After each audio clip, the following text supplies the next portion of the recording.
Well, I'm riding in cold, feel this way for too long. Bring the healer, bring the light, not the gold, 'cause I can be sold. Show me a healer.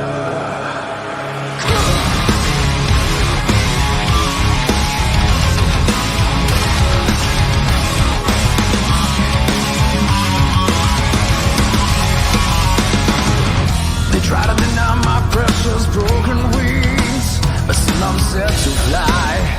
They keep wondering why.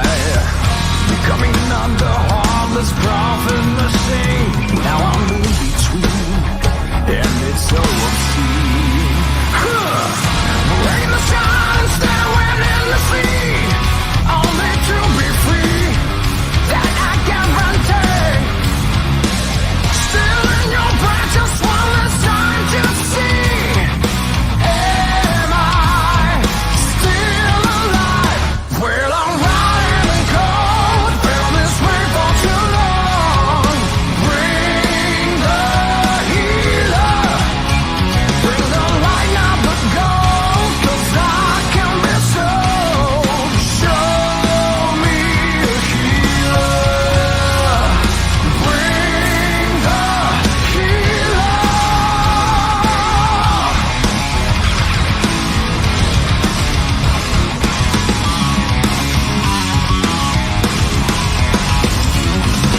There's no okay, one that's long enough for me to see how it should be. Count on to extinction of this melody. Dream away from me before.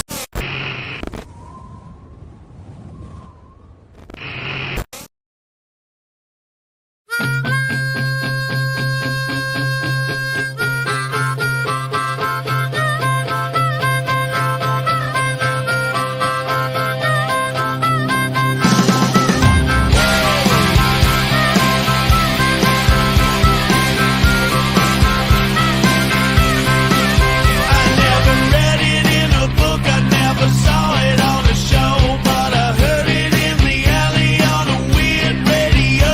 If you want a drink of water, you got to get it from a well. If you want to get to heaven, you got to raise a little hell. I never felt it in my feet, I never felt it in my soul, but I heard it in the alley, now it's in my rock and roll. If you wanna know a secret, you got to promise not to tell. If you wanna get to heaven, you got to raise a little hell. Yeah, yeah.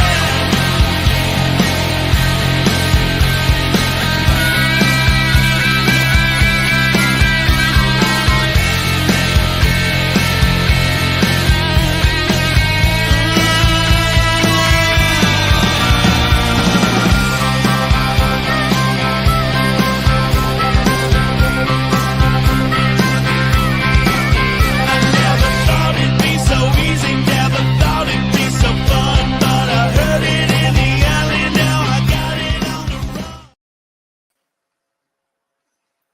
What's up, everybody? Good evening. What's going on, everyone? I'm sitting there pillow. We got a laptop right in front of us. I am so not used to working on a laptop. It's what I'm on every week. It was the best that I could offer this week.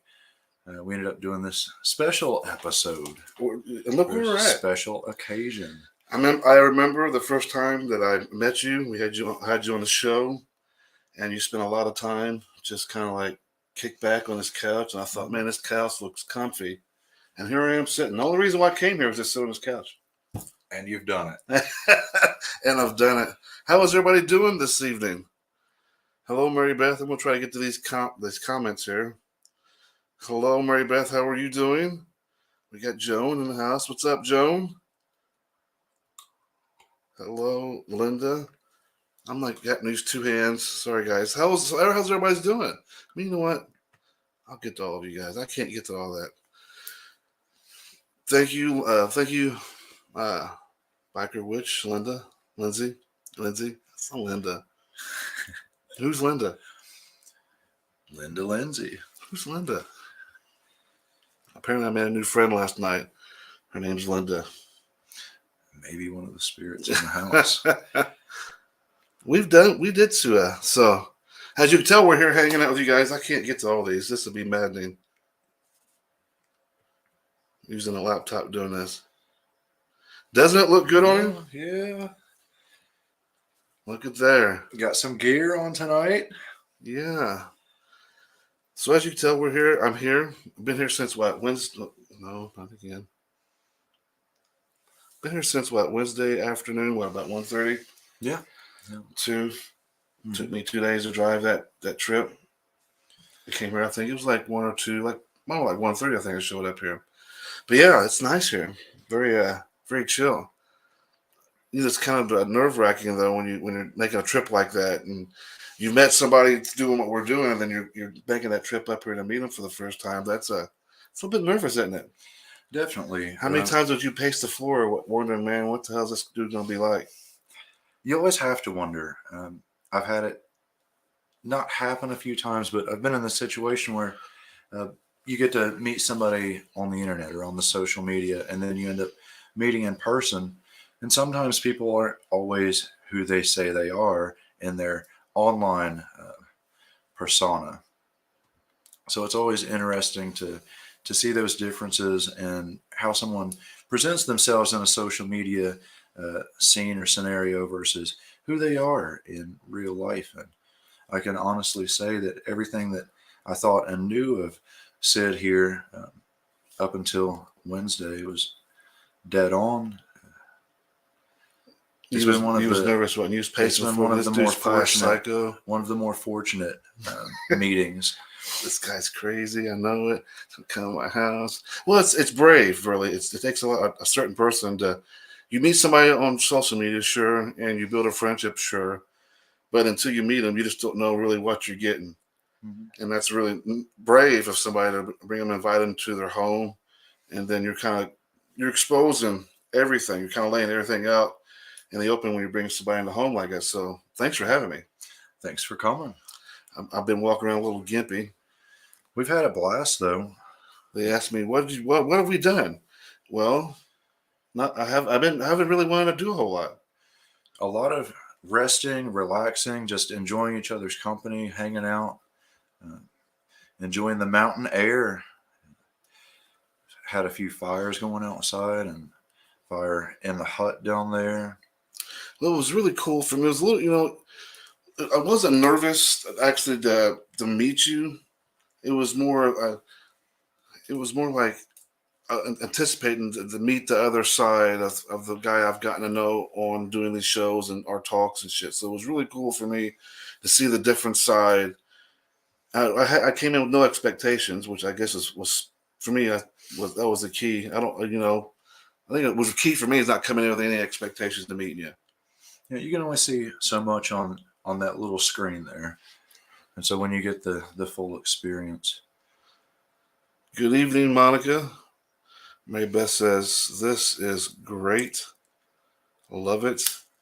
I don't make too many trips to meet somebody, and I've only brought a few people over to my home. Some have come to my home uninvited, but some I've only invited a couple people. So this is like a huge step for me as well, to meet some people that you become acquainted with and build relationships up with. And I say, I'm not surprised. I guess I knew this is who you were, and I think that's why when I first met you, it was instant. This dude just runs up, and gives you a hug, makes you feel at home right as soon as you come out of the vehicle. He's out there giving you a hug. Welcome. Hey, give me a hug. Monica here in the chat has sat right here on this couch too before. She's paid a visit. Yeah, Monica has been here. That's right. But yeah, it was I wasn't nervous. And then actually when I met you, because seeing you do what you do on social media. I mean, let's be fair. The pictures, the stuff that you share, the stuff that you do for the community, the things that you sell, there's this little bit of a when you look at they kind of look people look up to you. You give great advice. So when you meet somebody that you kind of look up to or talk to, it comes over. When I came here, I got exactly what I expected I was going to get, and that was Papa. No strings attached. No walking around just to look to a part. That is the part, and that's exactly. So it wasn't. That's why I think I wasn't coming in expecting anything. Because I already knew this dude was just going to be who he is. It's one of the greatest things that I could ever recommend to anybody is just be yourself. Even when it makes you nervous to be yourself, at the end of the day, you're going to be happier and have lived more fulfilled in doing so. Even if people don't like it, if they make fun of it, if they, whatever, you've got one life to live, so you've got to live your life. Be genuine, be honest with yourself. And you're like a damn spider monkey. I mean, this dude's climbing on everything. You want to know what we did? I watched him climb. I watched him go down waterfalls. I'm thinking to myself, if I do this, I'm going to hurt myself. Well, you've already got I'm already walking around a gimpy. tender foot. I got soft feet. That's what I got. I got soft feet. That's what I was telling the ladies in the chat today. It's like I wanted to go out in the water, but I knew if I slipped or moved a certain way, it would tweak that foot a little more. And I was like, I wanted to do it, but I told them I got soft feet. They're soft and supple. Yeah, we definitely got to get out still though and enjoy the mountains. It is a beautiful area. For someone who's never been to like mountains like this, I hear like Smokies or out here Blue Ridge Mountain. It's a sight to behold, really. To be fair, I mean, you see all these trees, the windy roads, and you see all even in your walk out your back door here, you see deer out there looking for food, eating apples. It's pretty. I think it's just real surreal and peaceful. And I think it's what I needed most. I think out of this. And I've said it before. Living here and the work that I do and in my practice, it's hard not to be inspired. I don't think that I would be who I am or do what I do or able to do what I do if I lived anywhere else. I mean, I would still be doing something similar, of course, but it's not going to be the same because so much of where I am becomes who I am. And what I or love I about this become place is what that the place is. you turn this into like this whole property. You're turning it into a sanctuary. I mean, you have people have sacred spots, maybe like altars, things like that. You're basically turning your whole piece of property into one big altar, Yeah. and that's pretty cool too. Just trying to be in harmony with the space and the land, and there's a great benefit that comes in getting into that harmony instead of fighting it or going against it or trying to press my will. I try to get on with the spirits. They've been here much longer than I have. They're going to be here much longer after I'm gone. I'm just here for a little while, so I try to be respectful of the space and do it right. The drive is. Monica says the drive is beautiful too. It really is. I'm familiar with the trees and the curves and the mountains. My vehicle wasn't so much the other day, but I'm used to driving. I'm used to seeing living in the Smokies. I lived like this, and I missed it. I truly missed it. And I think me just sitting out here chilling. I mean, I thought in my head, I thought, well, we could do some hiking on the way here. It'd be cool to check out some, little cool spots. And then when you get here, and the plan totally changed in my mind, and I just felt like one of those just hang out, relax, unplug. I mean, literally, you come in here and you have no cell phone, you have nothing, and this felt like to me a good opportunity. Just to, you know what, since everything's unplugged, why not just just do that the whole time? Yeah, we've got to spend a great amount of time doing that, and it's been a great time in doing that. Just listening to the birds, the trees, the breeze, relaxing and taking it all in, being part of that experience with the land. And it's really cool too. This when you follow somebody, and we've known each other for about almost a year now, and you share places that you go around here, like the falls, and you took us to that the other day, and it was cool to see these places that you go hang out with your family, and it was just really cool experiences like that for me. I don't have to go. I guess for me, it wasn't I have to go 1,000 places to enjoy where I'm at and the company I'm with. It really is. It's hard. I have a great camera phone. It takes great pictures, but pictures rarely do these places justice when you get to experience them in person. I try to do my best to share this beautiful space with the great big world through my social media, people that live on the other side of the world that may never get to see Appalachia or the Blue Ridge Mountains. So I do share a lot of pictures of my outings and the mountains and the waterfalls and places I go to share with my friends. But still, those pictures can only do so much. Well, compared it's to just who being you there. are. It's just who you are. You take those moments and you kind of see things that most people probably wouldn't see, because you take these moments and you stop and pause and you appreciate what's going on around you. And it's good to see people out, people doing more. We don't really do that. And seeing you do something like that, share as much as you do, the places you're introducing them to new places, somewhere they can come visit. I appreciate it just as much as you do. I could dig it. We got some music tonight, Papa. Mm-hmm. We got some. I mean, I can't remember who it was now. I got all deep in thought. Me, the deep thinker. We've done some deep thinking. Dude, Visit too. When we will come back. We'll talk a little bit more about some of the places and things that we've done here around here. But we're going to play right now for you guys. We got 2 bands tonight we're going to play. We got some King Voodoo. Our buddies all the way out in the UK. And we got some Bella Sera after that. But first, we're going to play some King Voodoo with their latest release, Left On. Be right back, everybody.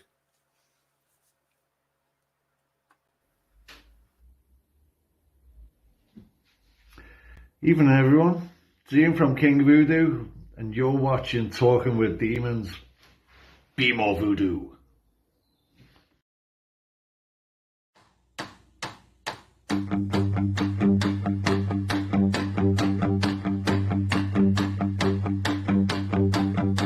I'm trying to leave it behind. Nobody knows what's going through my mind. Silently scream, oh, I wanna die. Nobody knows why I learned to fly.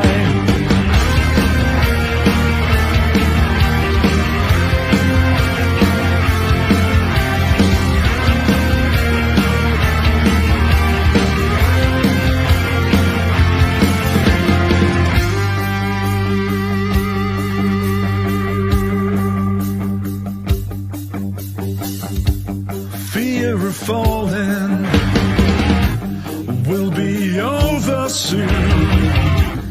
Nobody knows the sorrow of my doom. Standing like Christ, people ask why. Nobody knows why I learned to fly.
Well, welcome back, everybody, to Talking with Heathens. That was King Voodoo with their song Left Alone.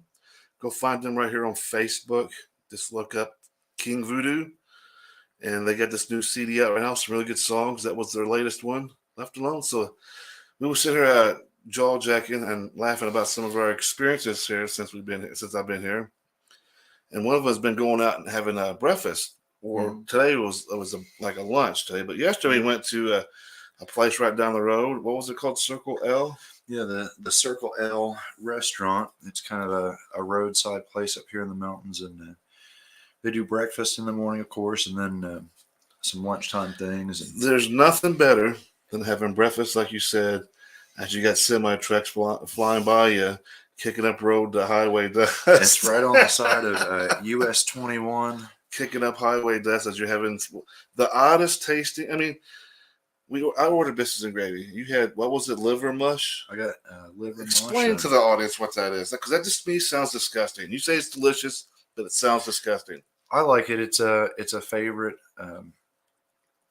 nostalgia type food, and it's probably a little more popular in Appalachia than most other places, but Any place? I would say if you could imagine a meat concoction, sort of like what you get from bologna or hot dogs, but made with liver Yeah. and then fried. He almost forgot it too. I thought it was funny because you was hyping it up. I ended up getting torn, and I almost forgot that I wanted the liver mush. I almost opted for a country ham instead, but See, I love Southern food, and I love the food that comes out of some of these like small town little restaurants, mom and pop places. And I ordered the biscuits and gravy, and there was just something off about it. the biscuit and gravy was it had a strange sweet flavor. Yeah, to I it. mean, I don't want to. I mean, It might have had a hint of brown sugar in there, maybe, it and was that clumpy. threw me off. It looked like tapioca or something in the gravy. It was just weird. Biscuits and gravy that I'm used to is usually like a sausage gravy, Yeah, salty.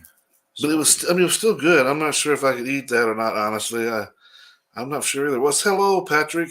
I'll eat it. I'll almost eat anything.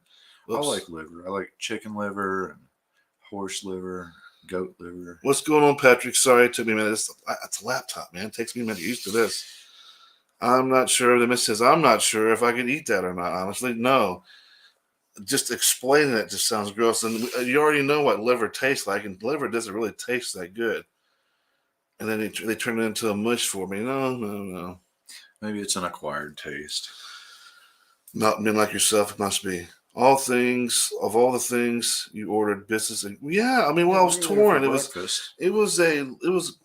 mean, it wasn't like it was a huge menu to choose from for breakfast. You know what I mean? You get your basic. It ain't like it's a 5-star restaurant.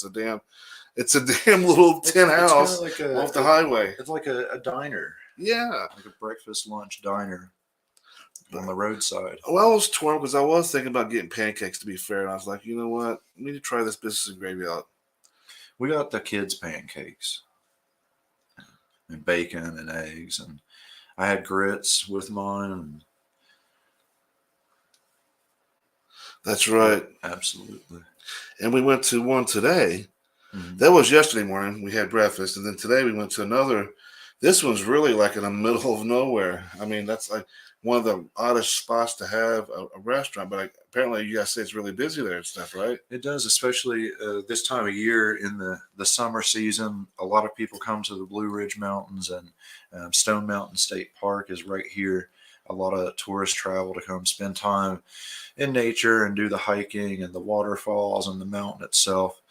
And that being the only place around, they get a lot of business this time of year. Oh, this lady, I don't know who she was today, but she seemed like one person when she was overwhelmed. I've never met this lady before. Maybe hope that I don't have to meet her again. I mean, well, to be fair, here it's quiet there. I think there was like one person cashing out from after eating, and then here comes a family of 2 families of 8, and she's the only one working. And then here we are ordering, for a family of 8. I'm sure it's probably a little bit overwhelming for her, but she was a little short tempered, I guess, maybe is the Yeah. right word. She seemed aggravated. Yeah, it's like these fucking people come here, 8 of them come in here, knowing I ain't got no business. I'm having a chill afternoon, drinking my sweet tea. Here comes 8 heathens walking into this little restaurant wanting some food. Maybe that's what it was. It was heathen discrimination. That's what it We were being is. discriminated against. We're going to come out with our boycott signs. But we didn't like get a huge order. I mean, we got like hot dogs, hamburgers. Yeah, we got some She burgers was and so fries. lazy that she didn't say she was so upset about it, lazy about it. She just grabbed a basket and threw everybody's order of fries into one basket. Said, "That go have it, fellas." We divvied out our fries. That's just like, what are you doing? Real short with me. And then I was like, she said to us, "Be sure to bring those." And she didn't say it like in a calm way. She's like a real shitty. Had a little gleam in her eye because she knew she was about to be mean about it. It was like something that your mom's going to tell you. Be sure you bring those black baskets back in. I'm like, what am I going to do with them? Steal them? Well, maybe. Maybe I should start myself a little restaurant around here. You know where to get some baskets. Just go order. I mean, that's strange too because I've never been to a restaurant where they let you grab whatever you want, like drinks, and not pay for it until she actually cooks the food. I felt bad walking outside. I was like, man, I'm waiting for some guy in some overalls or something come and tackle me for taking a fucking Mountain Dew bottle out. What y'all doing over here with the Mountain Dew bottles? It's part of the atmosphere. It's laid back for the most part and easy going. Just go eat and then pay when you're done. Misty says here, yeah, as a former server myself, she absolutely would not have liked me. I was being nice about it. I was. What's the point? I'm having a good time. I'm in one of those chill moods. But yeah, I'm just like, damn, lady, you at least smile. At least smile. I just paid for you guys' light bill this month. At least smile at me. Mary Beth says here, you said you did some ghost hunting, Sid. How did that go? We didn't catch a whole lot of activity, but we caught a whole lot of vibes. You caught something though, didn't you, Papa? It was a very interesting time for sure. Of course, I'm more used to it. I live here. I'm around it, so in a way, I'm kind of Numb to it a little bit. Yeah, I'm just it's normal here. I work in spirit through my practice, so it's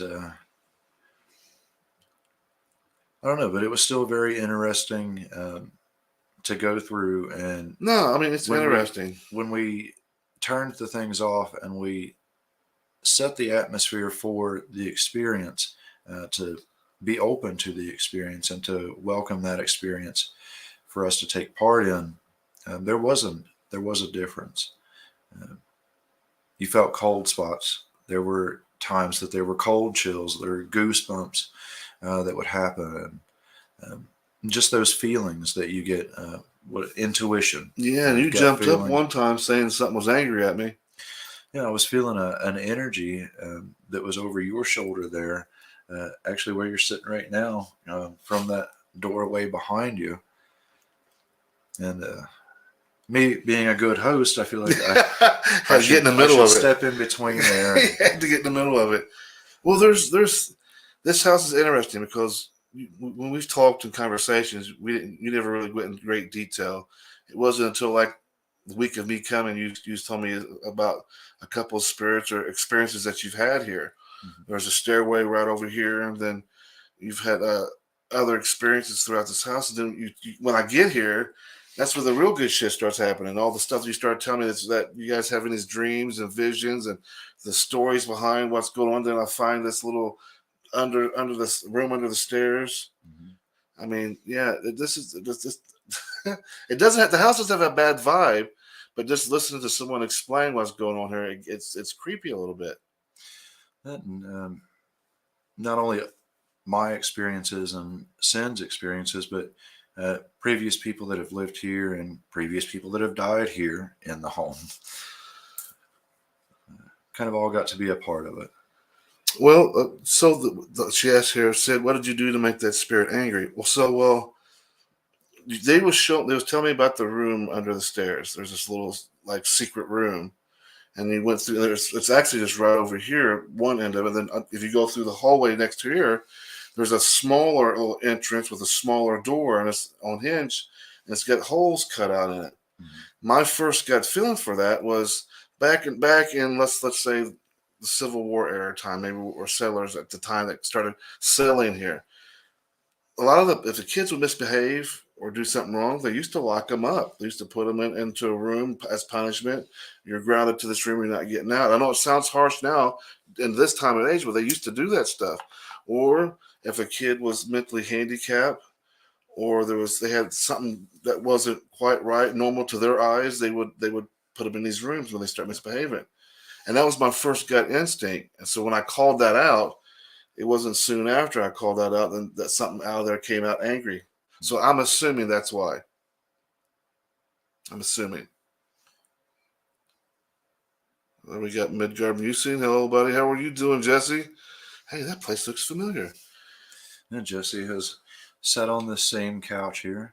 So even though you've yet to meet Monica in person or Jesse in person, the residual energy, in a way, being in the same exact spot that those people have been in, you get to kind of share with them in that way. I'm sharing my energy by sitting on your energy. My tushy feels warm too, guys. Thank you.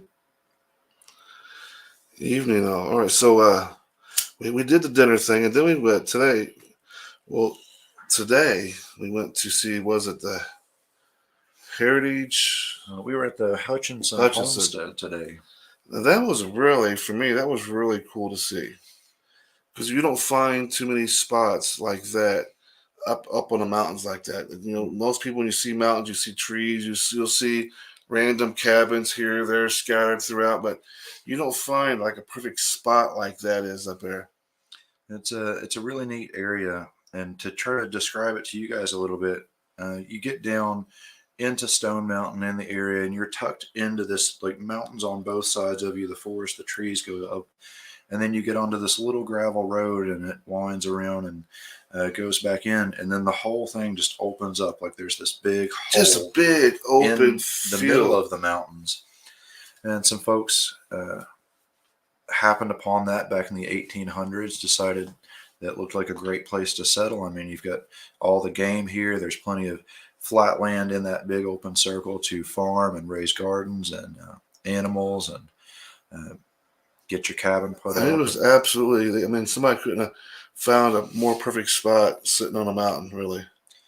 So we got to go in there today and check out the cabin itself, and then all the outbuildings like the corn bib and the barns, and they've maintained it all. They've preserved it all. And they still go up there and do stuff, right? They still going up there and planting in that garden, don't they? Yeah, the garden is still active, and what we could see they were growing in there this year was some tomatoes and squash and zucchini and a few other things, some herbs that they've got, that they're still working in this active garden that's been there and running in that same place, in that same soil, being turned over since the 1800s, early 1800s. Just an absolute beautiful spot. That really was a perfect place. The whole time I was sitting there thinking, like, this would be like one hell of a place to seek, just to get away from city life and be right on top of a mountain, secluded. Be able to buy something like that, property like that, that'd be amazing. I swear I'd be it all the time. Then we got back into that field, and you're right at about the half base of Stone Mountain, where a lot of the big boulders have come down, and that's the spot that people go in to do their mountain climbing there. And we got to hang out on those big, I mean, some of these rocks are the size of a house. Huge. Play around in there for a little bit. And then you are, look at that rock. It looks like a throne, and it absolutely does. And there he goes, climbing up there to go sit on it. I shared the pictures of that here on Facebook. You got to. If you guys want to see what Papa looks like sitting on his throne, go on my Facebook page. You'll see it. We actually lied. The next song that's going to be cued is Hall of the Mountain King because of that throne picture. But yeah, it was that place was just absolutely just stunning. It was great. And I think we didn't really waste any time when you got here. It was the first day. I gave Sid and his family enough time to get out of their vehicle before I asked them to get back into the vehicle. And let's go down and getting some water, getting the waterfalls, and it's something that the kids love to do so much anyway. So we wanted to share that experience, and everybody had a It's a blast doing beautiful, it's that. a beautiful spot too. There's not very many. Well, them coming from way up north like I am, it's all you don't get too many like spots like this. It's secluded. We had the place to ourselves, nobody else out there, and you just walk on this little trail, just a little clearing through the woods, and then uh, duck under a couple of branches, and then it opens up, and here's this massive waterfall coming down from the mountain, and a big pebble beach out in front of you. Now you guys took a dip the first day. I didn't take a dip. I debated it and then decided not to, but I did climb back, took the sides and went up to the top of these. The first waterfall we went to, and there's while you go to the top of it, there's it's all one big sized rock. I just sat down and just stared and listened to the water run. That's to me that's what I came here for. I think was just moments like that. And Yeah. have moments like that where you can't get them kind of spots anywhere you go. So that was the highlight for mine. That was getting up there and just because I zoned out for about a good 10 minutes until I heard you rustling up there and says, "Watch me! Look what I can do!" And he goes down another dangerous spot on the water slide. I go down this one all the time. I'm like, dude, you're gonna break something. It was a cool little spot. Sid had climbed up the waterfall around the side and got up to the top where it starts, and he was enjoying that moment. And I know that there are a couple of really neat places up there that I didn't know if he saw on his way through. So I wanted to sneak up there behind him and say, "Hey, check these out over here." And it's like canyons at the side of the waterfall that make their own waterfall cascade into pools, but they're all almost hidden because the trees are overhanging it and the rocks are overhanging it. And it's like little caves inside there. Your house, your property though is sneaky and deceiving as well too. Because when I first got here, you're stepping out and you're just kind of getting used to being where you're at.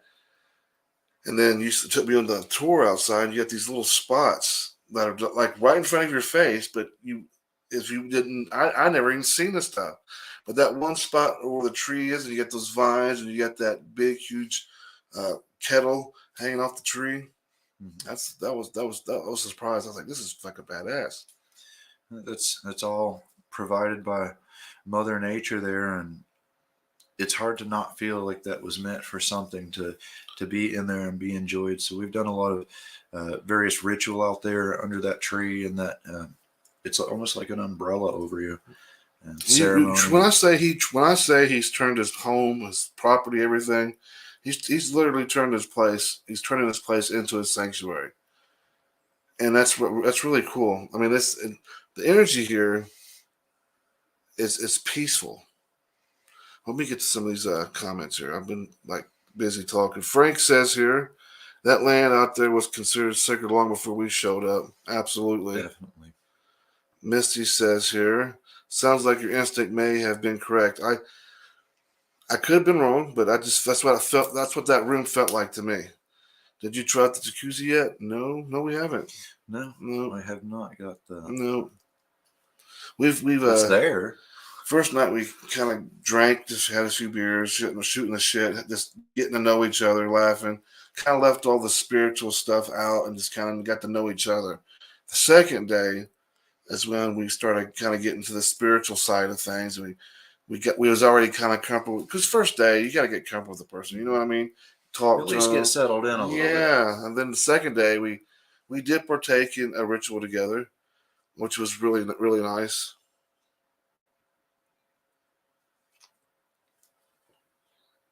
Am I gonna go? Am I gonna go visit again? Absolutely, I'm coming to visit again. Yep, it's been really a great experience for me. To be fair, I've been kind of needing that human contact and partake. It's cool being a solitary practitioner. It's cool, but I'm at that point now that I'm craving that human interaction, doing rituals together, doing spell work with people, like-minded people, not just any. Because I don't want to share my energy with just anybody. And I wanted this experience for me and him to like we did last night. What was it last night, right? Mhm. Yeah. That I wanted an experience. I wanted an experience like that with someone that I knew it's my same way of thinking when we're doing something like that. Try not to give out too many damn details. But it was very, very cool to do it with somebody, especially if you're not used to doing it with yourself or with your wife. And for me, a lot of times, earlier days of me doing these shows, I do spells online, like burning bay leaves, stuff like that. But doing it with somebody, it's a whole different ballgame, a whole different experience. And I've really been craving having that camaraderie with someone. I think that's the right word. That's 100% correct, Monica. Let me get to this. That's 100%. Yes, you have to trust and do your energy work with others. You have to trust them.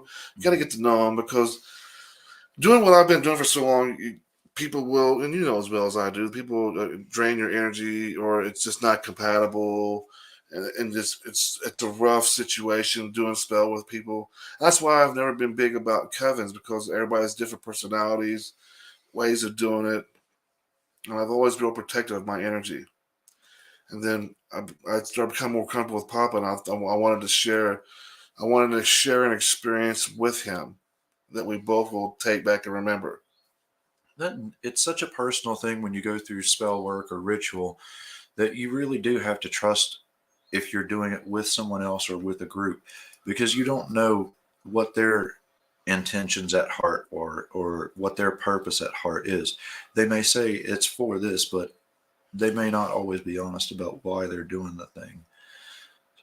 So, whenever I do ritual with someone for the first time, I like to try to explain it as I go along so that everything is above You the did board. exactly that. Everybody knows and understands what's happening. So that way you don't have to worry about, can I trust this? You know every detail about what's happening every step of the way, and can decide for yourself if this is something that I want to participate in or not. Monica says, me too. We were very protective of who I work with. Yes, there's intentions that come back on you too. And even if it's not you with the bad intentions, you're still sharing that space with that person that's had that intention, and it will rub back off because you're sharing each other's energy. It will come on and latch on to you. You're like linked to it. Yes, and it has to be trust to go, so you contaminate the well. Yes, it has to be trust, and for me, it also has to. I have to get to know not the spiritual person, but I want to know the person behind the things that they do, and it was really important for me to make this trip to get to know Papa at that level. A lot of layers, lot of online especially. People have so many layers that you got to get through before you actually get to know the person right there, and that's the person I wanted to meet when I come here. And that's exactly what I got. And it's hard to find the genuine gems out there. But yeah, ritual was definitely the ritual yesterday was definitely a great experience for me. I'm trying not to indulge too much in it, because I wanted to be special for us and not share too much of what. But we partake and drink. We did a cleansing ritual, right? Where we grabbed some dirt and we rubbed it in our hands, and you threw a blanket over us. You had to say some words to release some things that you want out, and then we did that. And you stood there and poured water on our hands, and it was just a really cool experience.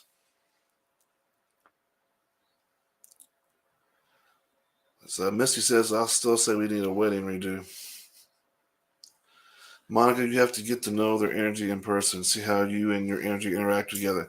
It was instant. There wasn't no for me. It wasn't no moment of awkwardness when we first met each other in person. Let me read that again. Hang on. Misty, tell Sin to find the pontoon, and you could be the official Papa Olison. I'll do your wedding if you guys want to renew your vows. I'd be more than glad to. Mr. Yes, I do. Now, when you perform, just out of curiosity, when you do a wedding like this, is it like jumping over a broom ceremony, or That is entirely up to the the couple. people? Yeah. A lot of people will confuse that. They find a person who is ordained or licensed to legally do the ceremony and sign the certificate or the license, and they forget that that person's there to perform that, and that's sort of the limit unless you've discussed otherwise. But a lot of people will think that, okay, I've got this person to do it, but this person is always also going to be my planner and set up this and set up this and decide the flowers and decide the food.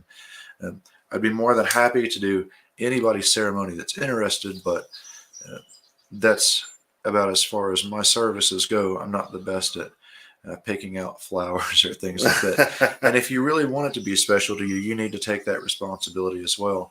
You're going to want certain things that you include in your ceremony, things that mean something to you, mean something to your family, things that are going to be lasting in your memory, and not think back and say, well, I wish that wouldn't have been a part of it. If I could have planned it myself, I would have left that out, or I would have done something different. That's why you have to plan that, or find someone who's into wedding planning, or setting all that stuff up for you.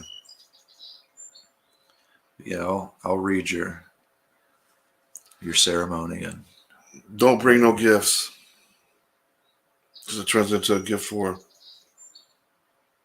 That's all we've been doing the whole time. I'm sure. I'm bound by my practice and my beliefs. A gift is repaid with a gift. It's an exchange and equal, and that's how you maintain balance. And here we are, nearing the end of it. We're still balanced. Nobody has a feeling of I owe you or you owe me.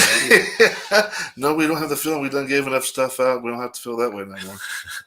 I mean, it was seriously going to become an issue for a minute. I was like, come on now, what I got to do next?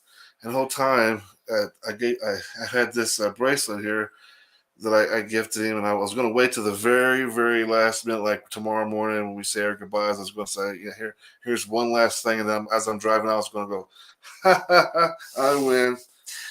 I think what it was is that we both secretly had some things planned. You had some secret gifts, and you were intending on presenting those, and I had the same idea. I had some secret gifts that I was going to give during the thing. So we saw the opportunity that, oh, you're going to give me this. Well, I was going to give you this.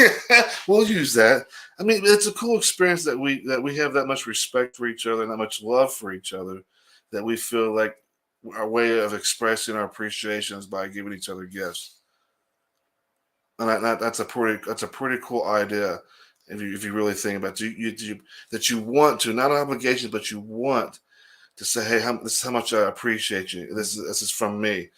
This is from my heart. This is, you're my pal, you're my buddy, you're my family. So I want you to know that you are. It's not that I'm trying to we're trying to outdo each other. It's honestly, it's all about love and respect for each other. And gifting in itself is a ritual. You're building your relationship and you're bonding through that show of appreciation. And so, yeah, I absolutely think that gifting is a form of ritual. Let's see here. Misty says we planned it, but I had to change some things. Now, well, it'll happen soon, I'm sure. It's all about that timing, that right timing. And Mary Beth, you guys look good. Well, thank you. We got what was it, yesterday? We got compared to being brothers. I was the older brother, I think. Mm-hmm. It's when we were out to breakfast at that roadside place, and the lady asked if we were brothers.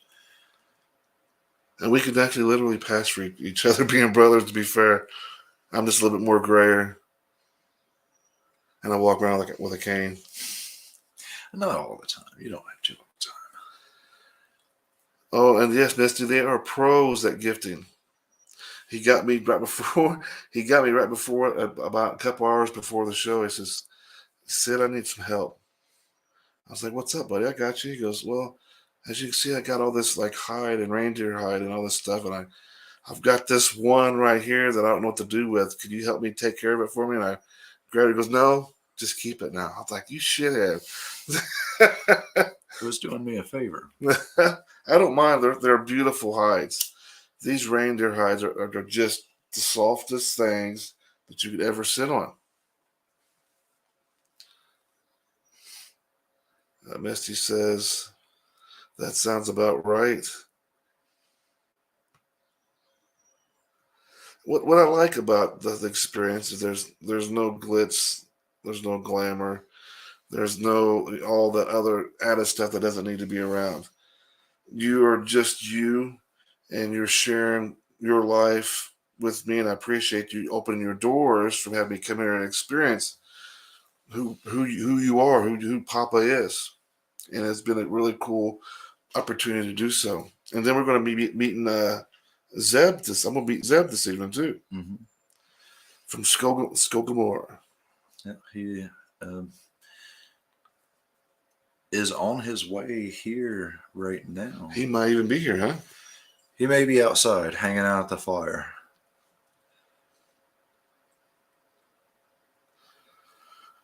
Richard says, I still remember the first gift Papa gave me. It sits on my altar as it is very special. I see. I'm not the only one because of the drum I bought from you. I don't, most people would probably use it all the time, and I don't. It's something different for me. I guess it's become more sacred for me.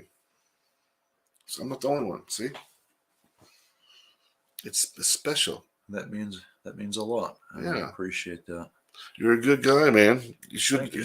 you should it should be acknowledged. We're lucky it was not a strange one. We're not strange, like really strange ones. No, he couldn't find his gold shorts. No, he couldn't. I was disappointed in that. I think that first day that we went out to the water, I ended up with the Neon green neon ones. green ones, my I mean, construction shorts. He was glowing, and in that little fucking waterfall pool. That's so that if something happens, if I get stuck under a rock, you guys You can see it. where my body Only is. Only thing is sitting out of the water is your ass bobbing like a fishing bobber. There's Papa. Neon green. Throw him a rope. Well, how's he going to catch it? His ass will catch it. Get the cheeks pinched together. Those buns are still clench them together. He'll get it. Don't you worry. But it's been a great experience, and we thought this would be a missed opportunity for us to come on here and do a show. We initially had a guest, Katrina Elder. Mhm. She'll be on the show next week with us, hanging out with us. She had her tooth pulled. So it would be a missed opportunity if we didn't come on here as I'm here visiting. Didn't get to do it as a special Friday airing. It's on a Friday. We don't hardly do so. Yeah, it'd been a missed opportunity not to come out here and do a show and hang out in his workshop in his sacred space and sharing space with each other.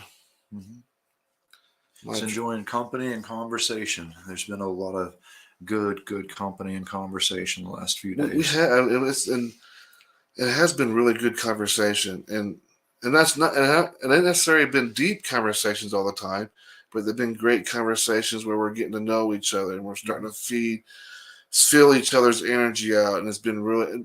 But we've had deep conversations, and we've shared some really deep, personal stuff together.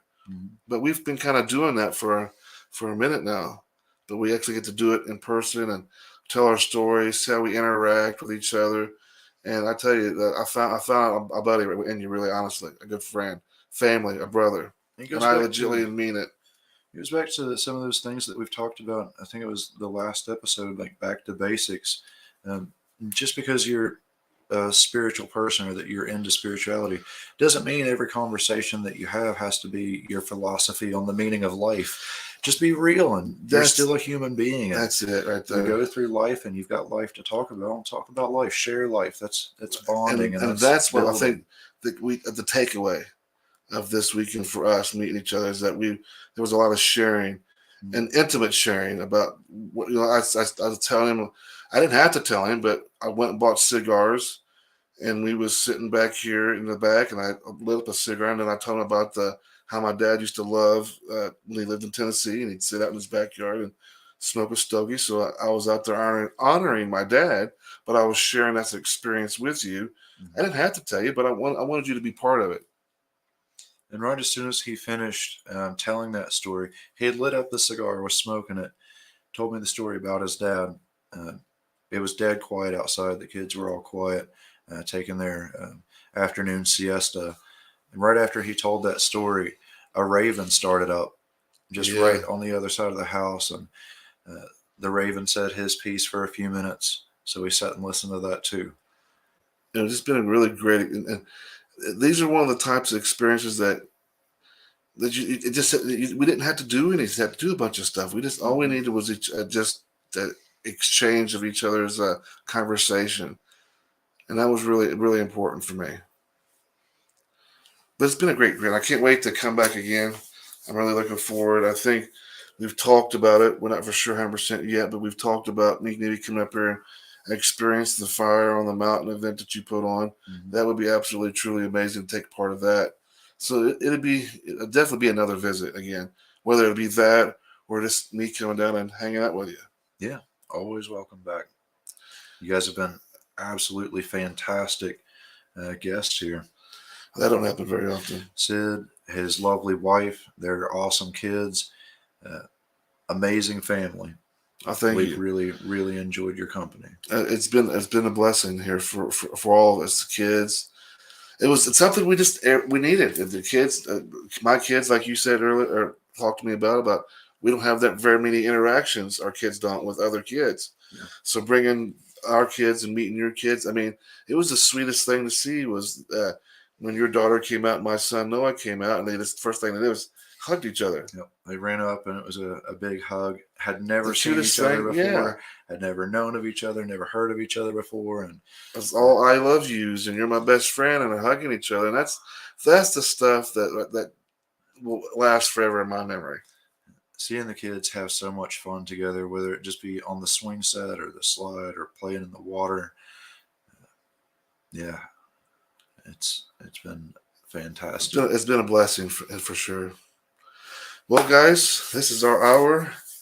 We're going to enjoy each other's company for one last night because tomorrow morning I'll be heading on the road again. So we're going to kick back, you and I, chat. We're going to go out there and meet Zeb and talk to him and enjoy the rest of our evening. You're gonna head out and relax by the fire. By the fire. Yeah, I'm sounding all southern. Fire. It happens. It happens. Just all of a sudden rubbing off on me now. Next thing you know, you'll be having liver mush for breakfast. No, I will not. I can guarantee you that one. What surprised me is that you guys, nobody sells corned beef hash around here. I'm a little disappointed in that news myself. Isn't that sad? You guys have fucking liver mush, but you ain't got fucking corned beef hash around here. Cindy, what kind of North Carolina shit is that? But I'm a little ashamed and embarrassed that they didn't have it. I was like, damn it, man. It just hit me all of a sudden, too. I just wanted some, and they didn't have it on the menu. I was like, son of a bitch. You would think that they would. I'll have to write into them. Is there a formal complaint department somewhere we can go online? I'll mention it in a friendly way. Make sure you get some corned beef hash when Sid comes up for another visit. I'll give you a week's ahead of time. That way you can go to the local grocery and buy a can of corned beef hash. I don't give a shit. That'll be the next gift. I'll go to the store and I'll get the corned beef hash. But I'll take it to the restaurant the night before. That way when we go for breakfast, they'll have it. They'll be prepared. They'll know. I was so let down. My heart sank. My eyes started welling up. A little bit. I had to get up and go to the truck to sit down and gather myself and smoke a cigarette. I was wondering about that. You took a minute. You took a minute over there. No corned beef hash, man. I can't take it. This is not the mountains that I remember. All right, guys, we are out of here. You guys enjoy the rest of your night. We're going to leave you with one last song.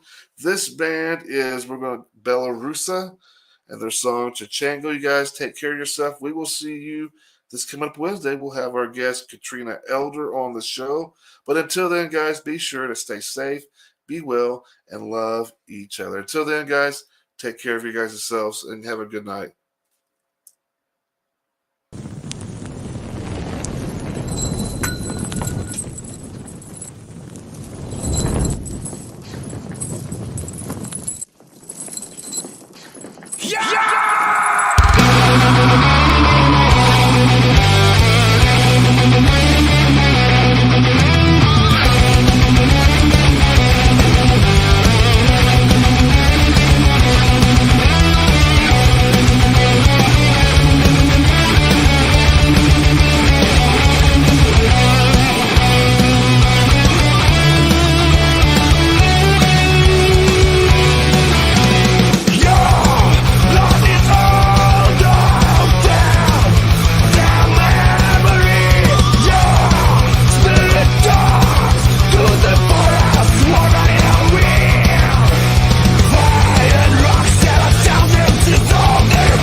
plastic